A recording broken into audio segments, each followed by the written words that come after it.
بسم اللہ الرحمن الرحیم۔ السلام علیکم، میں ہوں ڈاکٹر ناہید عالم۔ آج کا ہمارا موضوع ہے عمرہ یا حج پہ عازمین حج کو درپیش طبی مسائل اور ان کا حل۔ الحمدللہ حج کی آمد ہے اور آج سے ٹھیک 1 مہینے بعد ہمارے بہت سے خوش نصیب بہن بھائی مناسک حج کی ادائیگی کے لیے اللہ کے حضور پیش ہوں گے انشاءاللہ۔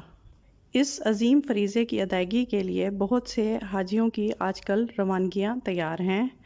آج سے ٹھیک 4 سال پہلے 2018 میں الحمدللہ اللہ تعالیٰ نے مجھے اور میرے شوہر کو ینگ ایج میں ہی حج کی سعادت نصیب فرمائی اور ماشاءاللہ حج کا ہمارا ایکسپیرینس بہت اچھا رہا اور یادگار بھی۔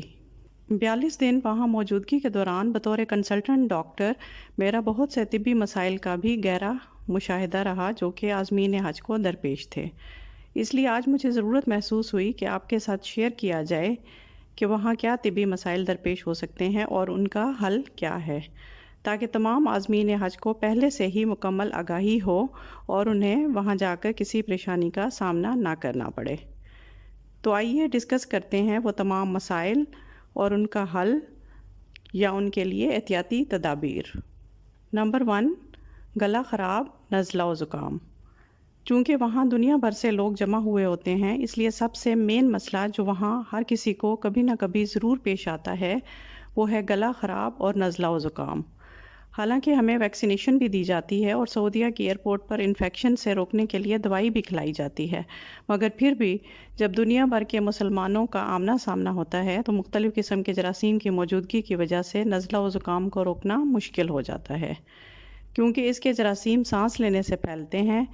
اس لیے حرم کی 24 گھنٹے بے انتہا میٹیکولس صفائی کے باوجود ریسپائریٹری ڈراپلیٹ سے پھیلنے والے ان انفیکشنز کو روکنا مشکل ہو جاتا ہے۔ اس کے حل کے لیے ضروری ہے کہ آپ ماسک کا ضرور استعمال کریں جو آپ کو کرونا سے بھی پروٹیکشن دے گا اور باقی جراثیم سے بھی۔ اس کے علاوہ اپنا جائے نماز ضرور الگ رکھیں جو کہ ہلکا پھلکا ہونا چاہیے تاکہ آپ اسے کیری بھی آسانی سے کر سکیں۔ جائے نماز ہمیشہ اپنے ساتھ رکھیں اور حرم میں کارپیٹس بچھے ہوئے ہونے کے باوجود بہتر ہے کہ ان پہ اپنا جائے نماز بچھا کر عبادت کریں تاکہ جراثیم کا اس طرح سے پھیلاؤ کم سے کم ہو۔ نمبر 2، کھانسی۔ وہاں بہت سے لوگوں کو کھانسی کا مسئلہ ہو جاتا ہے جو مہینوں ٹھیک ہونے کا نام نہیں لیتا، واپس آ کر بھی کھانسی کا ہونا عین ممکن ہے۔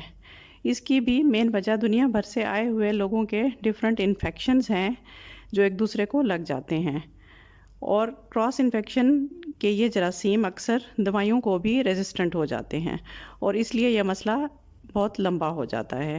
اس کا حل بھی ماسک کا استعمال اور اپنے ذاتی جائے نماز کا استعمال ہے۔ جہاں ممکن ہو وہاں ضرور تھوڑا ایک دوسرے سے فاصلہ رکھیے اور ہاتھ ملانے سے گریز کیجیے۔ سینیٹائزر کا استعمال بھی ضرور کریں۔ نمبر 3، قبض۔ قبض کا مسئلہ وہاں بہت سے لوگوں کو ہو جاتا ہے جس کی مین وجہ خوراک میں فائبر کا نہ ہونا اور واش روم جانے کے ڈر سے کم پانی کا استعمال ہے۔ چونکہ وہاں پر بہت سے لوگ زیادہ تر وقت عبادت میں گزارنا پسند کرتے ہیں، اس لیے وہ کھانے پینے پر کچھ خاص توجہ اور دھیان نہیں دیتے۔ جو خوراک انہیں بآسانی میسر ہوتی ہے وہ سالن اور روٹی ہے، بلکہ اکثر جگہوں پر تو صبح دوپہر شام نان ہی اویلیبل ہوتا ہے۔ اس لیے بہت سے لوگ قبض کا شکار ہو جاتے ہیں جو کہ ایک بہت پریشان کن مسئلہ بن جاتا ہے۔ اس سے بچنے کے لیے آپ ضرور مختلف پھل اور سبزیوں پر بھی خاص دھیان دیں۔ پھل ہمیشہ اپنی پہنچ میں رکھیں اور دن میں 2 مرتبہ ضرور استعمال کریں، خاص کر سیب چھلکے سمیت۔ اس کے علاوہ روزانہ 1 باؤل سلاد کا استعمال ضرور کریں۔ زیادہ سے زیادہ سادہ پانی اور لسی یعنی لبن کا استعمال بھی بہت ضروری ہے۔ اپنے ساتھ اسپغول کے ساشے ضرور رکھیں۔ اگر ضرورت پڑے تو آپ اسے تھوڑے گرم دودھ، پانی یا دہی میں ڈال کر استعمال کر سکتے ہیں۔ قبض کے لیے وہاں دوائیوں کا استعمال زیادہ ریکمینڈڈ نہیں ہوتا کیونکہ اس سے موشن بھی لگ سکتے ہیں اور آپ کی عبادت میں خلل ہو سکتا ہے، اس لیے اپنی خوراک سے ہی اس کو ٹھیک کرنے کی کوشش کیجیے۔ نمبر 4، پیٹ خراب ہو جانا۔ وہاں بازاری کھانے کھا کر اکثر لوگوں کے پیٹ بھی خراب ہو جاتے ہیں اور موشن لگنے کی وجہ سے عبادت متاثر ہوتی ہے۔ کبھی کبھار کچھ لوگ ایکیوٹ گیسٹرونٹرائٹس کا شکار بھی ہو جاتے ہیں۔ اس کا حل کسی اچھی اور ریلائبل جگہ سے کھانا کھانے کا انتخاب ہے اور اس کے علاوہ اوور ایٹنگ سے بھی ضرور پرہیز کیجیے۔ نمبر 5 یورینری ٹریکٹ انفیکشن یعنی UTI۔ پبلک ٹوائلٹس کے استعمال کی وجہ سے وہاں موجود اکثر لوگ UTI کا شکار ہو جاتے ہیں، خاص کر خواتین میں یہ مسئلہ بہت عام ہے۔ UTI کی دوسری مین وجہ کم پانی کا استعمال ہے، اس لیے تمام عازمین حج کو چاہیے کہ وہاں پانی اور لیکوڈز کا استعمال زیادہ سے زیادہ کریں۔ اس کے علاوہ نہ صرف اپنے کمرے کی صفائی کا خاص خیال رکھیں بلکہ پبلک ٹوائلٹس کی بھی صفائی پر دھیان دیں تاکہ ڈفرینٹ قسم کے انفیکشنز کے پھیلاؤ سے اس طرح سے بچا جا سکے۔ Number 6 D hydration. مکہ اور مدینہ میں آج کل شدید گرمی کا موسم چل رہا ہے۔ عبادت میں مصروف اکثر لوگ زیادہ پانی پینے پر دھیان نہیں دیتے کیونکہ پھر انہیں بار بار واش روم جانا پڑتا ہے اور وہاں واش رومز تک پہنچنا ہی کافی دور پڑتا ہے، مگر اس شدید گرمی میں ہمارے جسم کو پراپر فنکشننگ کے لیے بہت زیادہ پانی کی ضرورت ہوتی ہے، اس لیے زیادہ سے زیادہ پانی کا استعمال بہت ضروری ہے، ورنہ جسم میں پانی کی کمی ہو جاتی ہے اور ڈی ہائیڈریشن کی وجہ سے بہت سی پیچیدگیاں سامنے آتی ہیں، خاص کر اس سے ویکنس، بہت زیادہ کمزوری، تھکاوٹ، سر میں درد اور پٹھوں میں درد یا کھچاؤ سر فہرست ہیں۔ اس لیے کبھی بھی زیادہ پانی کے استعمال کو نہ روکیں۔ Number 7 heat stroke. وہاں موجود شدید گرمی اور ڈی ہائیڈریشن کے باعث ہمارے جسم کا نظام ہمارے ٹیمپریچر کو مینٹین نہیں کر پاتا اور ہمارے جسم کا درجہ حرارت نارمل سے زیادہ ہو جاتا ہے، جس کی وجہ سے نہ صرف چکر آتے ہیں بلکہ بے ہوشی بھی طاری ہو سکتی ہے۔ اس لیے اپنے آپ کو شدید گرمی اور پانی کی کمی سے بچائیے۔ طواف اور عبادت کے لیے زیادہ تر شام یا رات کے وقت کا انتخاب کیجیے۔ ہلکے پھلکے بریدیبل کپڑے پہنیں۔ خواتین کو کوشش کرنی چاہیے کہ کالے کے بجائے کسی اور رنگ کے عبایا کا استعمال کریں کیونکہ کالا رنگ گرمی کو جذب کرتا ہے اور زیادہ گرم ہو جاتا ہے۔ مرد حضرات کو بھی گرمی سے بچنے کے لیے کیپس یا سر پر کسی ٹھنڈے کپڑے کا استعمال کرنا چاہیے اور کوشش کر کے زیادہ رش والی جگہ سے بچیں۔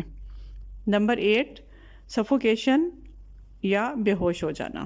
شدید گرمی اور بے انتہا رش کی وجہ سے اکثر لوگ حج یا عمرے کے دوران سفوکیشن یعنی دم گھٹنے کا شکار ہو جاتے ہیں۔ کبھی کبھار تو کچھ لوگ بے ہوش ہو کر بھی گر جاتے ہیں، خاص کر عمر رسیدہ لوگ، اور اگر وہاں بھگدڑ مچ جائے تو خدا نخواستہ موت بھی واقع ہو سکتی ہے، اس لیے اس چیز کا ضرور خیال رکھیں۔ نمبر 9 دائمی امراض میں مبتلا لوگ اپنی بیماری کو ضرور مد نظر رکھیں، بر وقت اپنی دوائیوں کا استعمال کریں، اپنی بیماری کو کنٹرول میں رکھیں تاکہ کسی بھی پریشانی سے بچا جا سکے۔